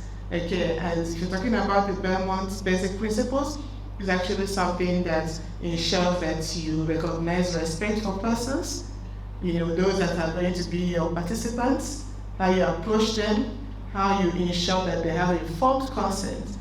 They need to give you consent if they want to, but they need to be informed of what you want to do. So all those are encapsulated in the respect for persons. And then also you need to ensure that there is beneficence. What does that mean? More good than harm, more benefits than harm. So you need to showcase how your project will ensure that there is more benefits than harm. And then the last but not the least is justice. You need to be fair. Your selection should be devoid of bias. You wouldn't select participants because they're your friends or they're from your community, and that is why you need to indicate clearly your inclusion criteria and all that. So I just want to stress that you need to please include that, because if you don't, then the FQGS members will actually come back to you to say, please include it, and then that elongates your review time. But thank you so much for an awesome presentation. Thank you. I think for me it's just a comment on something that you mentioned, and looking at your topic and what you had also on your slides, because you are looking at possible pharmaceutical and physical therapy interventions to mitigate neurodegenerative diseases. And you did highlight that you wanted to focus specifically on Parkinson's and ALS, if I don't. Alzheimer's. When we looked at your study thingies, your study populations, Like for example, when you look, if you think about Parkinson's, ALS, and Alzheimer's, and maybe like accurate development centers, I think already you can kind of move that out, because most likely you'll get Alzheimer's, ALS people in psychiatric homes and palliative care. So perhaps that area is something that you can think about ruling out in terms of where you're looking for your population. That's just the one thing, and with my limited information on that. But do check the literature from neuropsychology, just to kind of focus your discussion around neurodegenerative diseases. I do know that HMS does deal with them, but you will benefit from psychology literature in terms of what neurodegenerative disorders are. So you can look around specifically the field of neuropsychology for that. And thank you so much. Do we have any comments or questions? I also wanted to ask, like, how do you plan on like designing your study? Like, what are your thoughts around the methods that you're going to use, and if you've thought about around that? No, these are the questions just to keep your mind, sparked. So the type of methods that you thought about using. So I spoke about the Unified Parkinson's disease rating subscale. So, like I said, in human movement sciences, we believe a lot in scaling performance and just daily living actions on a scale of difficulty or not, right? So the first things would be to develop a subscale that would assess and observe the improvements or lack of, but the whole intervention and the study process. Then after that, obviously I would have had a study population by then, once this scale is developed. And then after the scale is developed, I would have to facilitate group and sometimes individual sessions where we look at, I am more into physical therapy, right? So I will be looking more at the physical therapy results and the outcomes of it, and how they, in collaboration with the pharmacotherapy, it's working. So if, say, I put a person on medication today and then they have exercise in 2 days, does that medication, because one of the reasons I looked at ATC, it's there on the thing, does that medication rather, is it cardiotoxic? Because on my research I did talk about how cardiotoxic medications would lead to chemotherapy associated cardio diseases and whatever, and that is why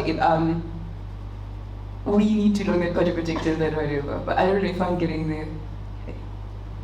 Thank you so much. And perhaps just to also assist you, can read around the literature on experimental and non-experimental research designs, just to help you figure out how you're going to plan your study.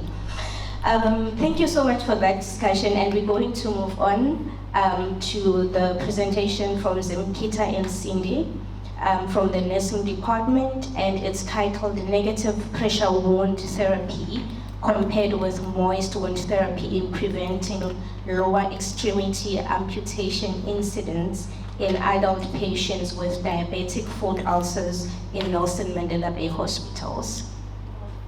Can you make us the mouth, Chloe? Yes, a lot. I think we are all learning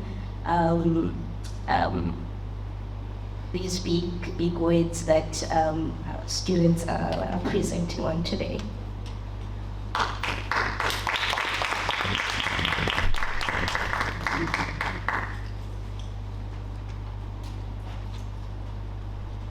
If they tell it.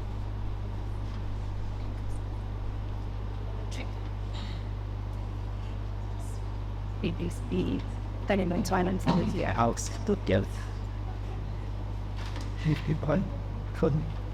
Hi everyone, my name is Sibi, and here with me is my colleague Zimkita. here to present our study with the title Negative Pressure Wound Therapy compared with Moist Wound Therapy in preventing lower extremity amputation incidence in adults with diabetic foot ulcers in the Nelson Mandela Bay hospitals. So I would like, before we start, to just let you guys know that what you will be seeing in the presentation is mostly from the proposal perspective because this is an ongoing study. Clarification of concepts. We will be using mostly the diabetic foot ulcers, the words that we will be using and focusing on the diabetic foot ulcers, negative pressure wound therapy, moist wound therapy, and lower extremity amputations. Okay, so with the background, diabetes, sorry, I recognize a fan, but don't use the mic. Oh, can everyone hear? You might need to use this icon For the recording. Okay. So diabetes mellitus, we all know diabetes. It's a lifestyle disease that is mainly characterized by increased glucose in the body. Insulin is not working efficiently, or your body suddenly stops producing or responding to the insulin. So with lifestyle diseases, as we progress and get older and obviously accumulate more money, it also makes us more at risk of developing such lifestyle diseases. And diabetes is one of the lifestyle diseases that grows exponentially all around the world. And currently in South Africa, if there is diabetes, chances are extremely high that you will start developing sores in your lower extremities, which are your legs, your feet. And with those sores, the way that they progress so fast, you do actually end up likely to have your legs amputated. They cut the legs or they cut the foot because of the progression of this diabetes. So the diabetic foot starts off as a small sore, a diabetic foot ulcer, and most of the time the patients do not know that they have these sores because of the pathophysiology of diabetes. The first areas that get affected is your vascular and your neurovascular systems. So you lose sensation in your legs, you lose blood supply to the legs. So if you don't have any sensation, in essence, the little ulcer, that sore, does not bother you because it's not painful. And most of the time, that's why now patients end up presenting quite late to the hospital. And the sore has been there. The sore is not bothering the patient in any way. Most of the time, they only come in because now maybe the sore gets so big and so bad and so rotten, it starts stinking. And by that time, there's a lot of dead tissue over there, and we end up having to say we have to amputate in order to save the patient because now there's so much infection, there's so much sepsis, there's so much necrotic tissue all over the sore. So that's the diabetic foot ulcer. So the main part of our presentation is actually we want to look at methods of preventing the lower extremity amputations by actually managing the diabetic foot ulcers. So we're going to be looking at two methods that we can use and see which one is usually better in the management of diabetic foot ulcers.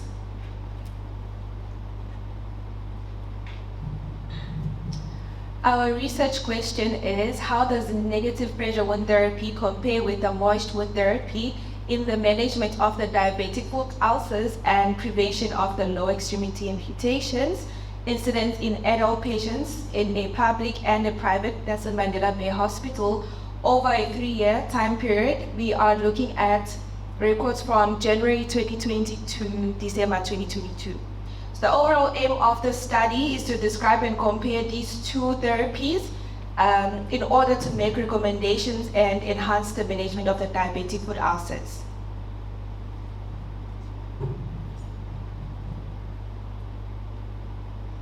Okay, so our research design is actually a mixed study. We will do quantitative, we're going to have a descriptive element, and we will also have a comparative study method because we'll be looking at two main management of these diabetic foot ulcers, and then we'll see which one is best, and then it will be descriptive whereby we actually unpack the two methods in the management of these diabetic foot ulcers to prevent the amputations. So the population that we are looking for in our study, we are focusing on the adult patients, being patients that are 18 and over.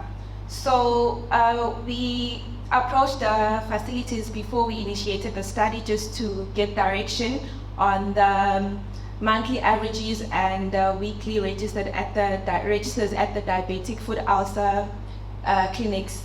And the main focus for our study population is the patient records of the adult patients that are diagnosed with the diabetic foot ulcers and are treated in either the public and the private hospital of the Nelson Mandela Bay hospitals. And then for sampling, we use purposeful sampling where we selected these records which are for the patients that are 18 and over, by mainly going to the facilities and collecting all the data manually. So we focus mainly on the patients that were diagnosed with diabetic foot ulcers and diabetes mellitus, and all the patients that were amputated but for other reasons were not included. And also the patients that had diabetes mellitus and were also had diabetic foot ulcers but were below the age of 18 were also not included. So our sample size, to get the minimum sample size for each hospital, we use the solvents formula with a margin of error, being 5% and confidence interval being 95%, and the minimal sample size that we got for hospital A, being our public hospital, was 180, and for hospital B, being our private hospital, was 72. So with data collection, it is a systematic process of gathering observations or measurements. So we collected our data by manually going to the facilities, accessing records that are already pre-existing. We did not have any questionnaires, we did not interact with any patients. It was just that we analyzed data from the files. So if you have a patient file, you actually have a lot of things. You get their diagnosis, when they were diagnosed, the kind of medication they're on, how long do they stay in the hospital, what kind of treatment methods were they used, were they getting moist wound therapy, which is moist wound therapy is basically they clean the wounds using moisture, and then they do the bandages, they have to apply products and creams, to help the wounds heal. And then negative pressure wound therapy is actually a little system that is so cool, whereby they use negative pressure to, so they stick on maybe the bandage and then it's connected to the system, and the system itself is the one that clears out all the dirt, all the moist, all the debris from the wound and keeps it at a negative pressure while it promotes healing. So we had to now have two different sets of hospitals. In public hospitals, negative pressure is not as easily available because, first of all, it does require high speciality and the people actually need to know how to use these things. So it's a bit difficult to introduce a very high-tech method of management as opposed to keeping the pre-existing ones. And also, in public hospitals, there's always the cost factor for the management of these illnesses. So in a private hospital, generally the patients they pay for their own care, and then they can dictate is maybe, I can actually afford such things. So we created then a data collection tool. It was just a basic spreadsheet with we're using Excel. The reason for that, we could not be able to leave with any of the data in the hospitals due to Property Act, due to ethical concerns, and then we had to do the actual data collection and the analysis on site, and then only take out the analyzed data afterwards. And then in our data collection, in the tool we included things like demographics, so that's your age, your gender, and other comorbidities the patient might have. We looked at the wound management. So with that one, it helps give us results in order to be able to determine which method is actually better, because then we would have to look at things like how big was the wound, how much was it closing, the type of therapy that was used, and the length of your hospital stay. And maybe we get to also look at were there any other complications that arose based on these managements that we had. So we did do our data collection. Currently are wrapping up analysis and starting our manuscript now. And it was a nightmare having to, we didn't know that you actually have to go through all these ethical clearance and be getting permission, and it was a whole up and down just to be able to get approval. And for us, we didn't understand because it was like a low risk study. Why are we then moving from DRC to FPG? And then H rank as well. Yeah, that one, it was quite of a nightmare. And it did delay quite a lot of the data collection and the actual study. But yes, we finally got everything, I think about in August. And yeah, that's when we started. And we recently finished our data collection. After doing our data collection, we, the researchers, analyzed the captured data, and we are currently working on presenting the data in showing in figures that are showing totals and percentages using the Microsoft Excel. We also conducted a pilot study just to test our extraction tool and the feasibility of our time frame. We took 5 reports from each hospital just to test our extraction tool. And the result that we obtained from the tool were not included on the main study results. They're just purely for the pilot study. And then... Started. Me. To ensure reliability of our study, we set a clear and well-defined and also measurable criteria, which included like wound size, wound closure rate, and the overall hospital stay for the patients that were included. And to also ensure the validity of our study, we focused on the content validity and also the phase validity. And under content, we used the same criteria for all the records that we used, and we made sure that all of them fitted the criteria and they're also eligible for the study. And under the phase validity, we consulted with our supervisor, and also we had an expert review our extraction tool, an expert in wound therapy review our extraction tool, and also we had our proposal reviewed by various members of the ethical committee. So with any study or research, especially one that has got, you've got to be working with humans, there must be quite a lot of ethical considerations. Prof has mentioned some from the Belmont report. So you have your respect for persons. You must understand that everybody is autonomic as a body. With such, in public, a patient, once they come in, they understand that it is an academic hospital. So their data can be used for research purposes that will help advance the hospital itself, and also it will give benefits to the patient as well, because if there's more research on the kind of methods that they have, and they can then be treated in a much better way. So there's also beneficence there. There's justice and fairness, and the patients that we chose, it was every patient record that met the certain criteria. There were no special people whereby I was saying, okay, we're only gonna do A or C. And then we also got our ethical clearances, I think from 4 committees, and even the private hospitals has got its own Reg H committee that we had to present to, and they also gave us the clearance. This is the timeline of our study, and we are currently working on our draft manuscript, and hopefully we will be done with the manuscript before this month ends, and that's hopefully, and we will have our results disseminated by November. And then this was our estimated budget for the study. However, it was quite less because we work in some of these facilities, so we usually use our shuttles to go there and back, so it was quite less.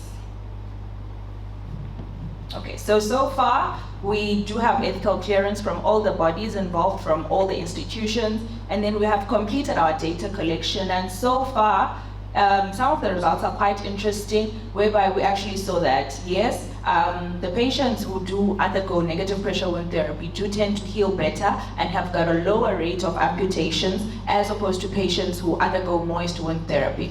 So this is the same even both the private and the public hospital, whereby the patients who undergo moist wound therapy are more likely to come back again and end up having amputations. And with a study that's like 3 years, it's actually easy to pick up the patient. You find that you find the patient on a record from 2020, and they find they keep coming in and out of hospital because of this diabetic foot ulcer, and then 2 years later they have to amputate. And then some of the things that we noticed was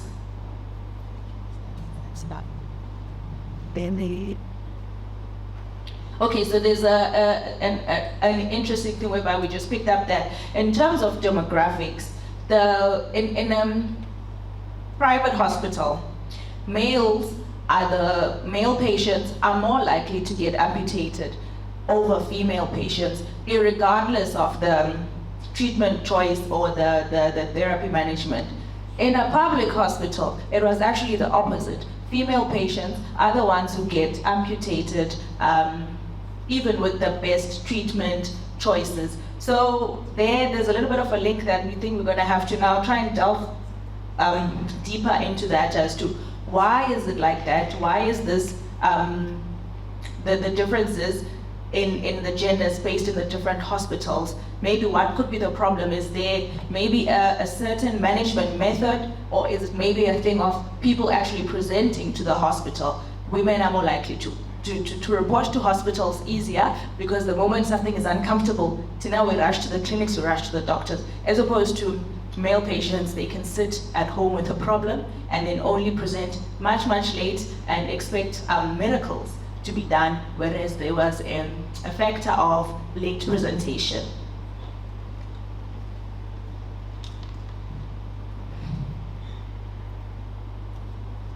Yeah.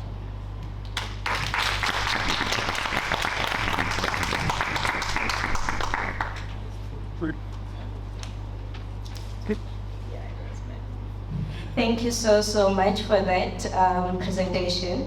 And Prof, I think based on all presentations today, we really do have quite interesting masters and 2024 and 2025 with us here. So I am going to open the floor up for questions and comments, and just again, ethics are very interesting. And I do know that a lot of us, and especially if you are new in the research journey, you think, oh no, I'm not going to be using humans, so it's not risky. And then you find out that it's actually not. If you look at the Reg H form, and I think what we're going to do is that we're going to send Berthlin the Reg H form to circulate to all of you. Just look at the risk assessment form. It tells you exactly what are some of the things that makes a study risky.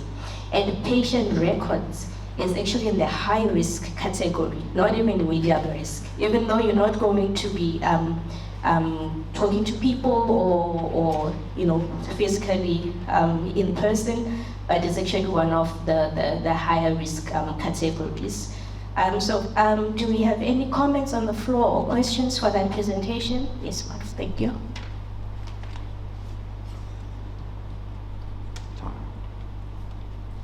Thank you so much. This is really a well-presented study, I must say.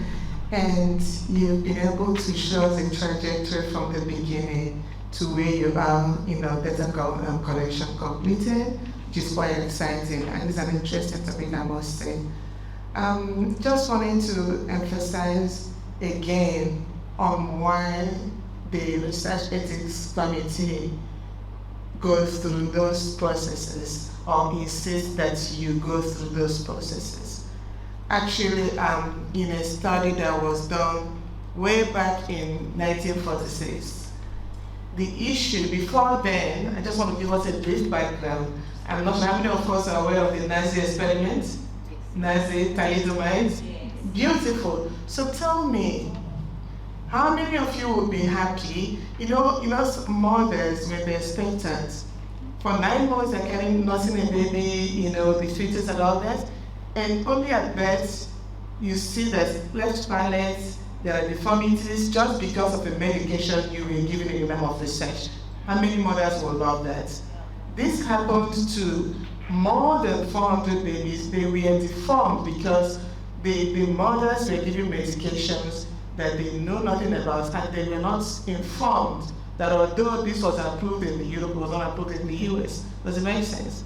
So the case against, the physicians, German physicians in Nazi experiments, was a case where the prisoners received medication without consent, and many of them died. So it was all this, even the syphilis study, that now culminated into these requirements for human beings that will be involved in research to be duly informed and for them to willingly give their consent or not give their consent to participate and to withdraw even when they want to.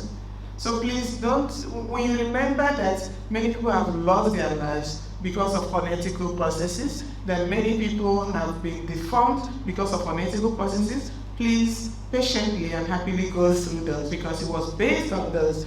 It's in recognition of what humanity has suffered that the regulatory authorities now impose this. And again, having said that, it's also important for us to realize that the trajectory of your research, so just like Tendeka explained, when you are requested to do 1, 2, 3 along the line, please keep in mind that it's a privilege that we still have the NHREC, the national body that approves the ethical regulations of the institutions, still approving ours. Some institutions have lost their ethics approval accreditation. And what that means is that no project will be approved. So would you like it if the institution tells you that we cannot approve any project, and of course your project you cannot finish your project? So you will not like it. So they audit the institution regularly. In April, right? Or July, they audited the institution. So many institutions have lost their accreditation. Actually, in this institution, the animal ethics facility is closed down. We lost accreditation on that because we did not meet comply. So imagine if animal ethics and the Red Edge also lost it. You wouldn't be doing your project. So all these are because we know there are eyes that are overseeing what we do, and we need to comply. And if we don't comply, we will lose accreditation. So when we are asking you, please do this, remember that we are being asked to ask you to. Okay, so please pass the message on to your colleagues, because I see this general message of feeling that ethics takes long, and we make, for instance, they just mentioned they're not sure why they have to go through 4. Please, the reason is just what I've indicated. Thank you so much. Thank you so much, Prof. I think today is very encouraging because we have undergraduate students who are going to be joining, hopefully all of them, for our postgraduate. And in our faculty, we really do try to offer support to our students. And one indication of that is that we host a 3-day postgraduate orientation where we take students through the whole journey of postgraduate studies. And I think one full day is dedicated towards ethics processes, taking you step by step with regards to the ethics form, what is it that you need to consider. So when you reach a stage when you are doing your postgraduate studies, or even when you are doing your research, just know that there is support available in terms of highlighting some of the concerns, or what is it that you need to take into account. But thank you so much. I think we've come to the end of the presentations. The other 2 presentations didn't pitch. And yes, you do have a question. Sorry, my question is for Hilda. I don't know if you mentioned it. When I was doing my community and the clinic, I realized that mostly people who had uncontrollable diabetics where people were actually working. So they claim that they do not have time to go to the clinic to get the medication. So I'm thinking the pressure ulcers can also be linked to uncontrolled diabetics. So maybe if you look at the demographics of the patients that had more amputation, where they maybe the people who were actually working, we did not have time to go to the clinics, or maybe it was people who were actually at home, because I think also that can have an influence on your results, because if maybe most of the people are working, so on their reason is, I do not have time to get medication, I do not have time to frequently go to the clinics and get my blood withdrawn to see how my HbA1c is looking like, or how my HTs are like. So yeah, that is it. Clarification, something I wanted to point out. So, just to add on her point, have you also considered the fact that since we are, the people that you're studying are predominantly black, some of them I assume are using herbs for the cuts and stuff. So from a personal experience, my grandfather that passed away, he had diabetes and it was inherited. And it started with a small cut, and he didn't go to the hospital. He started using traditional herbs and stuff, and it ended up him having to be amputated both his legs. Sadly, he passed on. Yeah, so that's what I wanted to ask.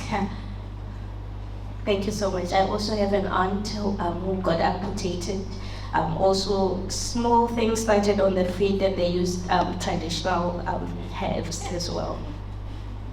Okay, so with our population, remember we said we have a private hospital, and then the hospital, the public hospital is actually a tertiary hospital in an urban area here in Gqeberha. So we cannot assume that the patients that we interacted with are predominantly black. Yes, maybe it could be a split of maybe 55% and 45%, mainly because generally in the population, black people are more than the others. But with our study, we actually interacted with all kinds of races. We had the Caucasians, we had Islamic religion, we had Indians, we had black people, colored, and the disease, I think we have come to the conclusion that it's mainly due to lifestyle. It's how we eat. If you're gonna be working, you're gonna have money, and with money it means you have access to horrible food. Basically, you have access to the foods that do cause the diabetes. If you could look at maybe how initially they used to eat in the olden days, most of it was all natural. Now we wake up first thing in the morning, you pop cornflakes in your mouth, that's quite processed. So I wouldn't say it's maybe a color type of thing, but it's mainly an affordability type of thing. You'll find that the more people progress in terms of status, then the disease itself is also following. Thank you. And do you have any follow-up or additional comments? No comments, and Penny. And just as I know that we didn't send, or we didn't plan to send any evaluation form, but we just asked to ask if maybe this is something that you feel that should be repeated in terms of next year. Is it something that you would appreciate it happening again, just to have a research day for undergraduate students? Yes. So, okay. Yes. With the theory that means that is in just 50 years, you have the steam hands, but tying in with your and the blanket.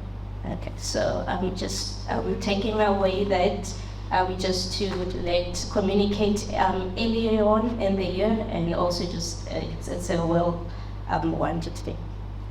And also, to add what she's saying, it would be helpful to have it earlier on in the year and also early on in our courses, because I'm quite sure, if not all of the courses in health sciences are at NGF level 8, and somehow you either have to submit a proposal or you have to submit a paper before you can actually graduate. And with us, we started in third year already, whereby we had to submit the proposal. So maybe have it earlier on in the course, prepare the student by maybe even at second year level that they will be having research, because the older you are in the course, it gets difficult to learn new things.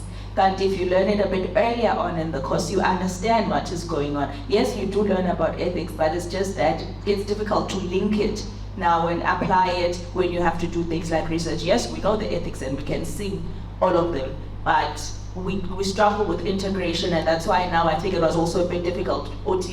We cannot love research because now we just feel like, yes, always.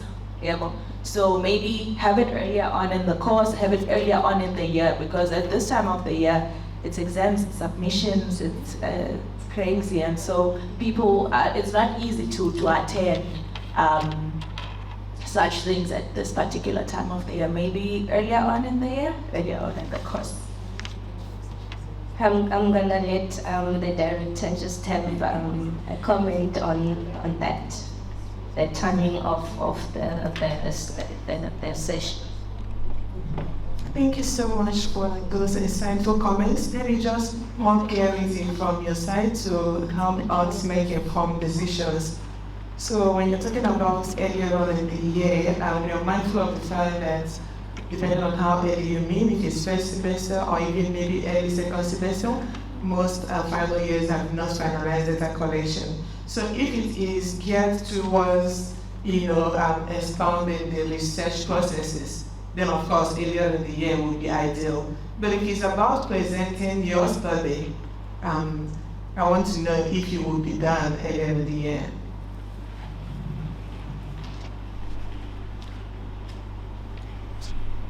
What I may ask may be impossible, but my suggestion would be to say that maybe if you guys would be willing to maybe have one early on in the year, just to kind of give us a review and overview and feedback of maybe the proposals and what we intend to do, because some of the research presentations that I saw, they were not done with some things, and I was like, if I knew that I could present you guys without finishing everything, I would have really brought it, because they got good feedback that can also help the research, and they can tweak it here and there before the final submission. And then maybe once we're done with everything, we can come and present it at the end of the year.